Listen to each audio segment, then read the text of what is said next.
Chers membres d'Église et chers amis, bonjour.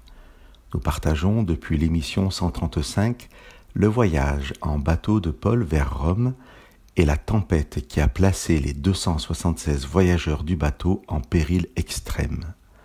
Paul a témoigné à tout l'équipage de la parole de l'ange de Dieu reçue durant la nuit qui l'a assuré du salut de tous les voyageurs sur le bateau.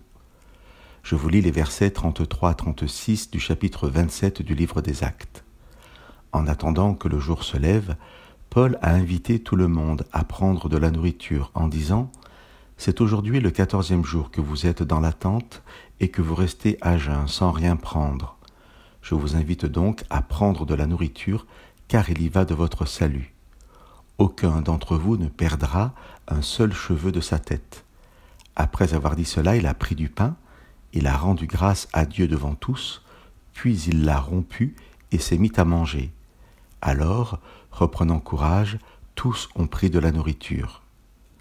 Paul a construit son récit pour faire de la tempête et du naufrage un récit de salut, comme un accomplissement du temps de la Pâque. La Pâque était une fête juive qui commémorait la libération du peuple juif d'Égypte par l'intervention miraculeuse de Dieu. Cette fête se célébrait la nuit du 14e jour du premier mois. Mais c'est aussi, juste avant sa crucifixion, un temps où Jésus va partager le repas de la Pâque avec ses disciples et en faire un signe à travers le partage du pain et du jus de raisin, de l'alliance éternelle entre Dieu et les hommes, alliance qui offre à chacun la grâce de la libération du péché et la vie éternelle. C'est durant ce temps de partage que Jésus prend du pain, rend grâce, le rompt et le donne à ses disciples. Après ces précisions sur la Pâque, revenons à l'histoire qui nous intéresse. Luc inscrit le dénouement de son récit le 14e jour de la tempête, un 14e jour sans lumière, comme la Pâque, la nuit du 14e jour. Mais, au-delà de ce premier indice, l'annonce de Paul qu'aucun ne périra se concrétise par l'invitation de Paul à ce que chacun prenne de la nourriture.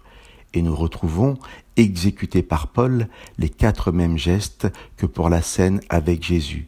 Luc écrit « Paul a pris du pain, il a rendu grâce à Dieu devant tous, puis il l'a rompu et s'est mis à manger. Alors, reprenant courage, tous ont pris de la nourriture. » La seule différence avec le récit de la scène est qu'ici, ce n'est pas le représentant de Dieu qui donne le pain, mais chacun doit prendre lui-même sa part. Chers amis, la parole de Dieu m'enseigne à travers cette histoire du livre des Actes que si Dieu ne m'accorde pas toujours de réponse au pourquoi de mes tempêtes, il a pourvu à la victoire sur la plus grande des épreuves, sur la mort elle-même, grâce à Jésus-Christ, accomplissement de la Pâque, symbolisé dans le texte par Paul qui rompt et bénit le pain. Chers amis, prenons aujourd'hui notre part de pain et acceptons de ne pas périr dans la tempête de ce monde. Que Dieu vous bénisse.